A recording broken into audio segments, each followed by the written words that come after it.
Este é um crime chocante da Indonésia, o único caso que cobri onde a acusação ganhou um recurso por uma sentença mais severa. Bem-vindo à Anatomia do Crime. Sou Victor. Trago histórias de crimes reais pesquisados mundialmente. Peço que deixe um like durante o vídeo e se inscreva para ser notificado de casos futuros. Vamos começar. Eram cerca de 6:30 da manhã de uma quarta-feira aparentemente comum, 5 de março. A rodovia Miranda, em Jakarta, Indonésia, estava movimentada com o tráfego matinal. Entre os passageiros estavam 2 operadores de guindaste profissionais, Didan e Sarwoko, dirigindo em direção a Pondok, Indah. Enquanto eles navegavam pela estrada movimentada, o olho de Didan captou algo incomum, uma forma deitada entre o asfalto e a grama. A princípio parecia um manequim descartado. A curiosidade roía nele, e ele parou o caminhão, deu uma leve ré e saiu para investigar. O que ele descobriu era muito pior do que poderia ter imaginado. Não era um manequim, mas um cadáver. O corpo jazia imóvel, rosto azul-negro, cabelo bagunçado, vestido com camisa branca e calças pretas. Uma pulseira vermelha com as palavras Java Jazz era visível no braço esquerdo. O estado do corpo era tão grave que Didan teve dificuldade em reconhecer o rosto. Abalado, Didan correu de volta ao caminhão para acionar a polícia. Em poucos minutos, os oficiais da patrulha de pedágio chegaram e cobriram o corpo com um lençol. Logo depois, a polícia chegou ao local. O rosto estava azul, mal reconhecível e infestado de moscas. Porém, curiosamente, não havia um cheiro forte. A suspeita inicial era sombria. A vítima provavelmente foi amordaçada antes de ser descartada na estrada de pedágio. O corpo foi levado rapidamente ao hospital para autópsia e identificação. Graças às impressões digitais e à pulseira, a vítima foi rapidamente identificada. Ela era Adesera Angelina Saruto, com apenas 19 anos de idade. O sistema avançado de cartão de identidade da Indonésia, Electronic Kartu Tanda Penduduk, foi crucial na rápida identificação. Este sistema exige que as impressões digitais de cada cidadão sejam registradas e armazenadas centralmente, permitindo correspondências rápidas mesmo quando o rosto é irreconhecível. A pulseira de borracha vermelha deu uma pista sobre seu passado recente. Era de um festival de jazz local que ela havia ido dias atrás. Isso foi confirmado após sua identificação. Os detalhes da vítima foram relatados à polícia da cidade de Bekasi, que tinha um endereço residencial em Rabamangan, Jakarta Leste. Adesera era uma brilhante estudante do 2º semestre na faculdade Bunda Mulya, cursando psicologia. Ela tinha uma paixão por aprender alemão e frequentava regularmente aulas noturnas no Instituto Gotai de Jakarta. Única filha do Sr. Saruto e Elizabeth Diana, ela foi vista pela última vez pelos seus pais no dia 3 de março, quando era esperado que ela fosse ao seu curso de língua alemã naquela noite. Os oficiais enfrentaram a tarefa sombria de entregar pessoalmente essa notícia devastadora aos pais de Adesera. A autópsia revelou uma verdade angustiante. Seu corpo tinha muitas feridas por traumas de força contundente, infligidos antes da morte. No final, ela sufocou. Foi uma clara indicação de assassinato. No penúltimo dia em que Adesera foi vista pelos pais, o evento, como qualquer outro estudante universitário, ela tweetou online sobre o evento, sem saber do sombrio destino que a aguardava após seu pai ficar atordoado com a notícia, perplexo por ter denunciado seu desaparecimento no mesmo dia em que os policiais apareceram à sua porta com a triste novidade. Na segunda-feira, 3 de março de 2014, Adesera se despediu de seu pai, Saruto, que a levou até a estação Klander para que ela pudesse pegar o trem para o campus. Ela planejava assistir sua aula de alemão no Goethe Institut às 6:30 da tarde. Essa foi a última vez que os pais dela a viram viva. De acordo com algumas fontes, Adesera mencionou que dormiria na casa de uma amiga. No dia seguinte, 4 de março, seu pai pensou inicialmente que poderia ser um problema com a bateria do celular dela. Ele esperava conseguir falar com ela mais tarde, mas às 10 da noite daquele dia, sem nenhum contato, a preocupação se instalou. O pai de Adesera, desesperado, saiu em busca dela, verificando lugares onde achava que poderia encontrá-la e perguntando aos amigos da escola de língua alemã, mas não a encontrou. A família registrou um boletim de ocorrência de pessoa desaparecida no dia seguinte. Quando chamados para identificar o corpo de Sarah, os pais não conseguiram reconhecê-la devido ao estado em que se encontrava. O rosto dela estava completamente escurecido e seu corpo cheio de feridas. A família, arrasada pela dor, tinha mais perguntas do que respostas. O que aconteceu com a Desera nas últimas horas? E quem foi o responsável por este ato brutal? Acontece que Sarah nunca apareceu para a aula de alemão no dia 3 de março. Nadia Amanda Pertami, sua tutora de alemão de 22 anos, ficou preocupada, pois Sarah nunca se atrasava para a aula. Até às 20 horas, Nadia tentou ligar para ela 2 vezes, sem sucesso. Os detetives começaram a interrogar os amigos de Adesera, descobrindo uma pista crucial. Adesera enviou uma mensagem a um amigo sobre planos de encontrar a Sifa na estação de trem Gondangdia. A Sifa, 18 anos, havia procurado Adesera, buscando conselhos e orientação para se inscrever em aulas de alemão. A Sifa estava namorando seu ex-namorado, Hafid, a quem Adesera estava tentando evitar. Adesera e seu ex-namorado, Hafid, tinham um passado complicado. Ambos com 19 anos, eles frequentaram a mesma escola e namoraram por cerca de 1 ano. O relacionamento deles acabou quando Hafid a traiu e não admitiu. Após o término, Hafid queria se reconciliar, mas Adesera estava decidida a seguir em frente.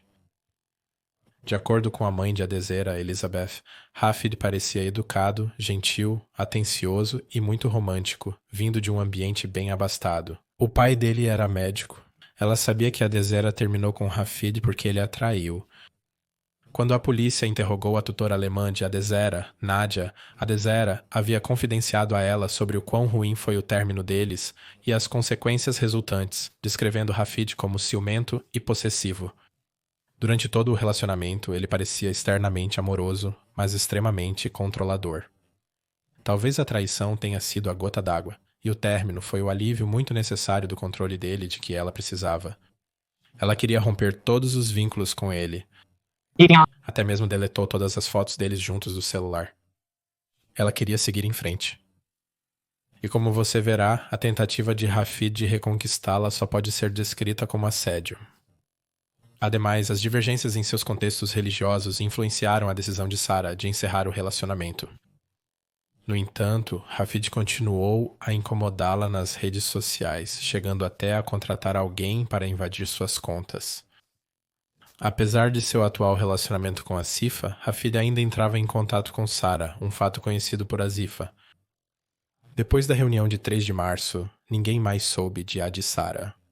Sua amiga da aula de alemão, Adi, também deu o alarme ao postar uma foto dela no Twitter no dia seguinte com a mensagem "Desaparecida, vista pela última vez na estação Gongdang-dia, dia 3 de março, à tarde." Com essas revelações, a polícia quis investigar seu ex-namorado, Ahmed Imam al-Hafid, ou Hafid. Eles acreditam que a obsessão dele por ela e o fato de sua atual namorada ter contatado Adi Sarah para se encontrar no dia em que ela foi vista pela última vez era mais do que coincidência. Em 5 de março, os investigadores retornaram ao hospital Kipto Mangan Kusumo, em Salimba, Jakarta Central, para coletar os resultados da autópsia de Adi Sarah. Eles também buscaram mais informações com os amigos de Sarah, que estavam reunidos no hospital, lamentando a perda de sua amada amiga. Os amigos de Sarah a descreveram como uma pessoa gentil, bem-humorada e amigável. A atmosfera estava pesada de luto e incredulidade. A autópsia revelou os detalhes horríveis de seus últimos momentos. Quando Sarah foi encontrada, havia hematomas em suas mãos, pescoço e pés.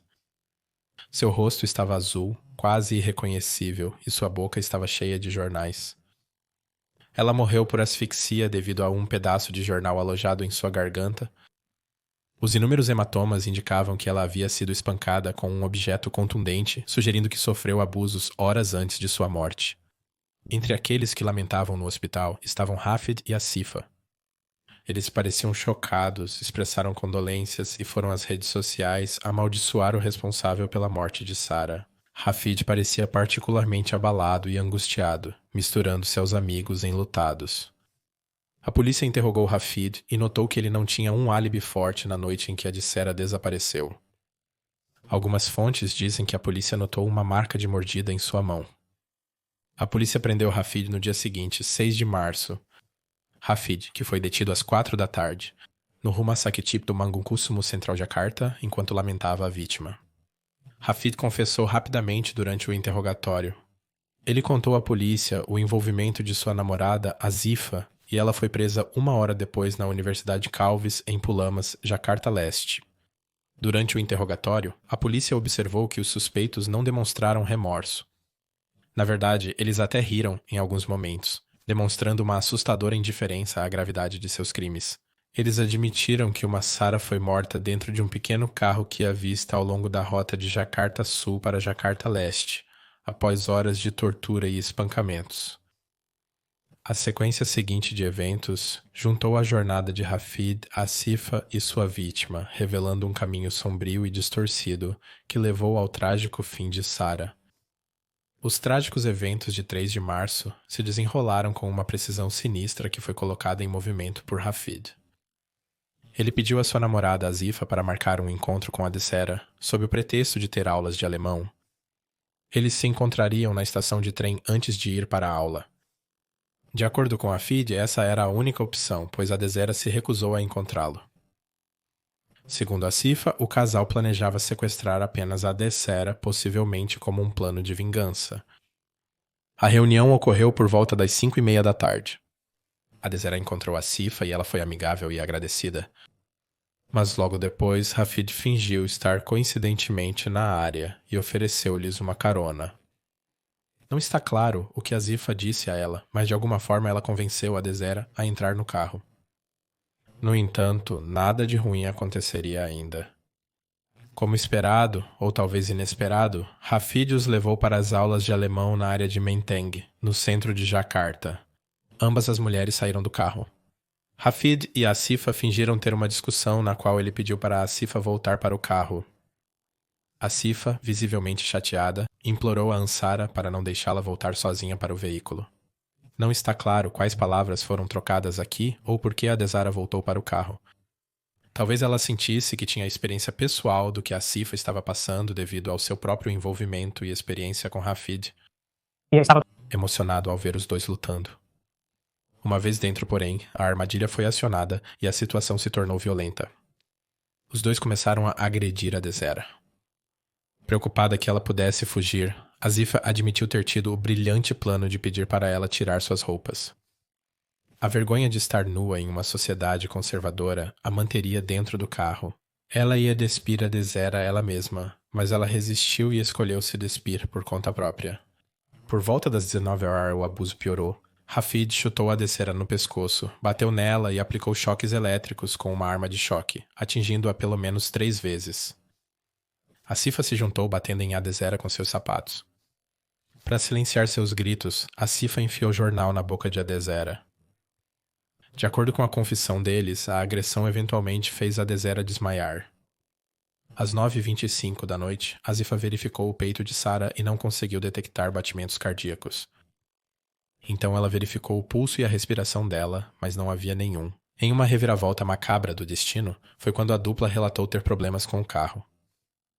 Ele quebraria repetidamente durante a noite, e eles entraram em pânico, pensando nas consequências do que acabaram de fazer e no que fazer a seguir. Asifa escondeu a Adessera da melhor maneira possível e fingiu que sua amiga estava dormindo com a cabeça para o lado. A primeira quebra do carro foi perto do apartamento International Trade Center Kemayoran, onde uma façanha procurou ajuda para recarregar uma bateria de um motorista de táxi. Mas após 200 metros ele quebrou de novo.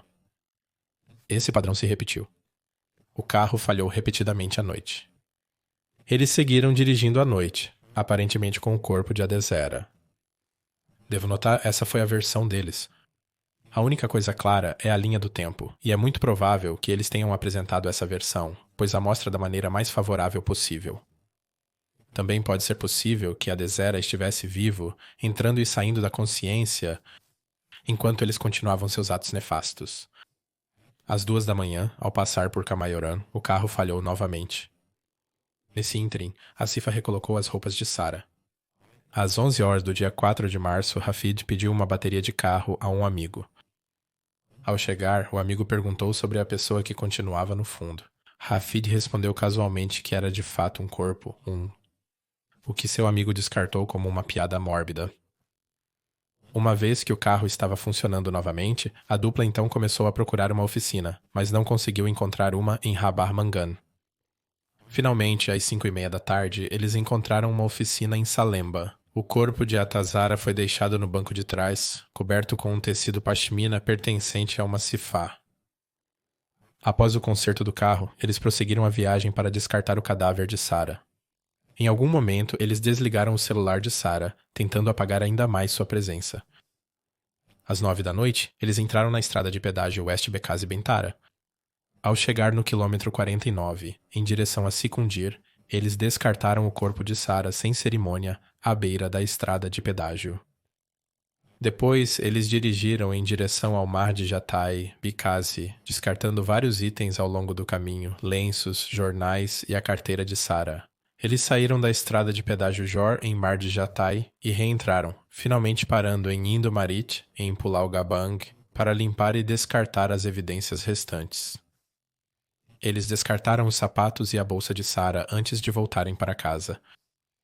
Mesmo pelos relatos de Azifa, o corpo de Sarah já estava no carro por 21 horas no momento em que foi descartado. O chefe da unidade de investigação criminal da polícia da cidade de Bekazi, Kompol Nured Irvansia, descreveu essa arrepiante sequência de eventos que levou ao trágico fim da jovem mulher e à descoberta no dia seguinte. Após o horrendo assassinato, Hafid não se esqueceu de limpar os pertences de Adissera. Ele não apenas se desfez da carteira e da bolsa dela, mas também vendeu o celular dela em um shopping por 4 milhões de rúpias indonésias, ou cerca de $245 americanos. Isso foi confirmado pelo chefe da subdivisão de relações públicas da polícia da cidade de Bekazi, ajudante Kepala Polisi Siswo, que revelou que Hafid procurou o conselho de um amigo antes de vender o telefone. Enquanto isso, Algi e Galang, dois amigos de Hafid, também foram interrogados pela polícia que estudava na mesma universidade. Eles eram testemunhas que supostamente viram o corpo de Adessera no que havia visto de Hafid. Conforme a investigação prosseguia, provas cruciais foram encontradas. Pedaços de jornal, o cartão do colégio da vítima, seu RG, carteira de estudante, um livro de poupança bancária, cartão de caixa eletrônico e uma arma de choque foram encontrados em uma vala na frente da casa de Hafid. Seu carro, um Kia Visto, também foi apreendido. O chefe de relações públicas da Polda Metro, Jaya Kambis Rikwanto, confirmou. A polícia confiscou o Kia Visto, placa B8238JO, um par de sapatos femininos pertencentes ao suspeito usados para bater na vítima e outras evidências cruciais.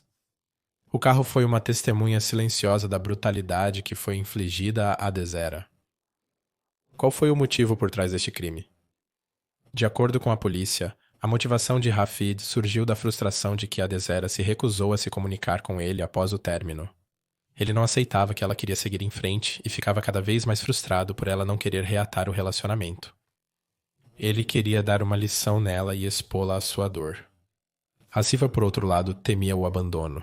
Ela sentia-se ameaçada com a possibilidade de Hafid retornar para Adessera. Em várias ocasiões ela também afirmou ser uma vítima, mas falaremos mais sobre isso mais tarde. Devo notar, não é surpresa que ela foi a pessoa que teve a ideia de humilhar Adessera e tirar suas roupas, e ela enfiou o jornal na boca de Adessera, o que foi a principal causa de sua morte por sufocamento.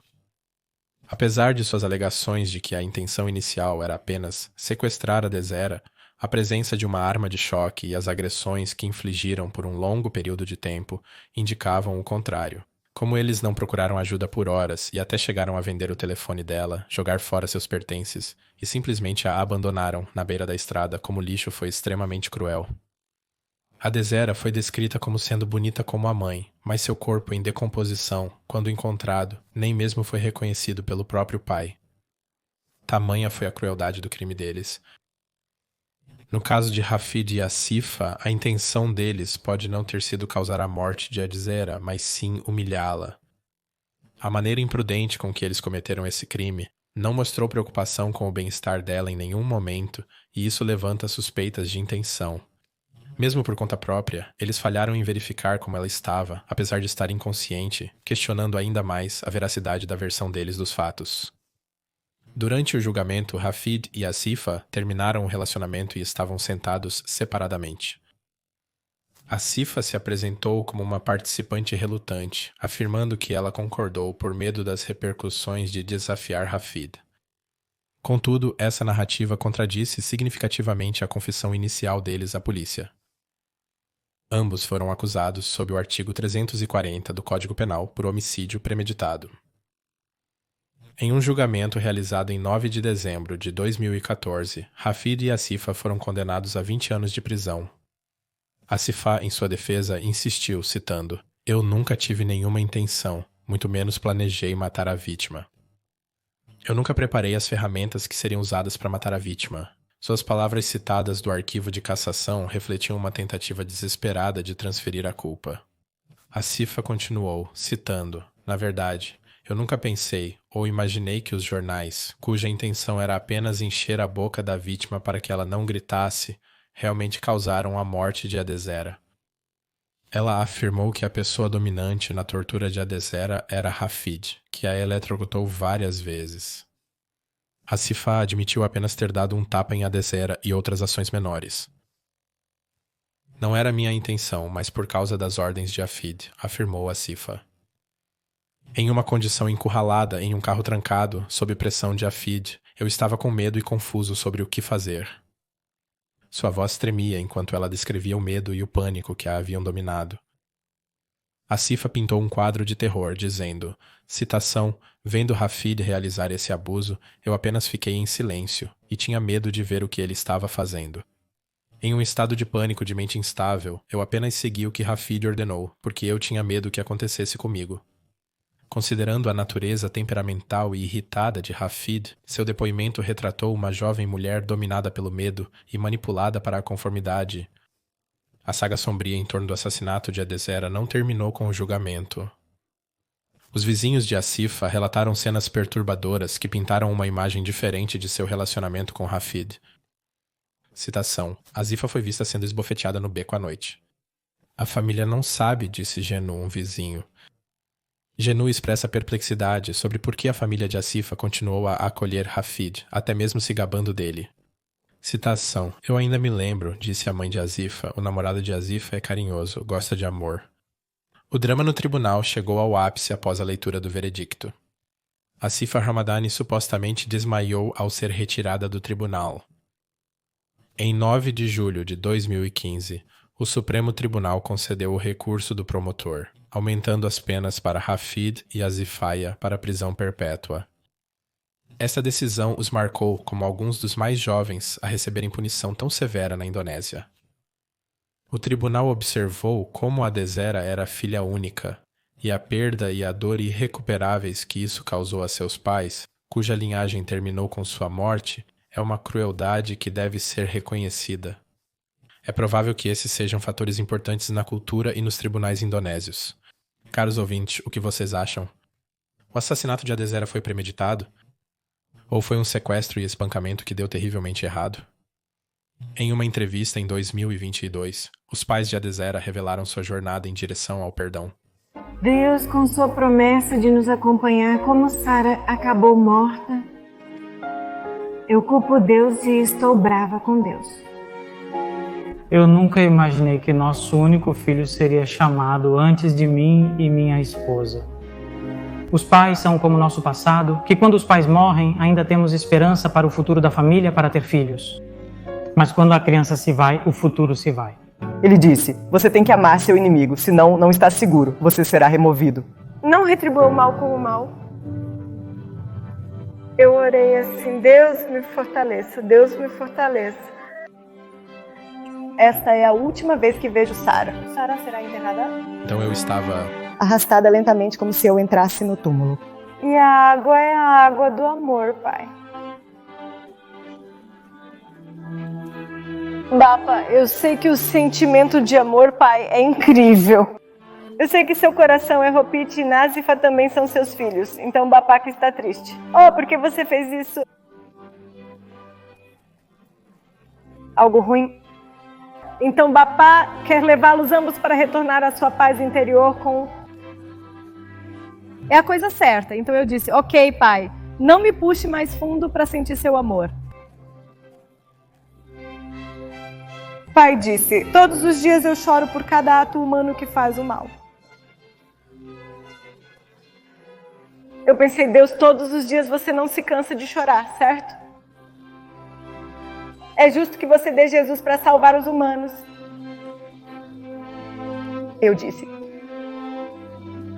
Implorei a Deus para não me afundar mais. Sou a mãe da Sara, não quero ser confundida com a Eden. Como eu ousaria desejar mal a alguém que amo?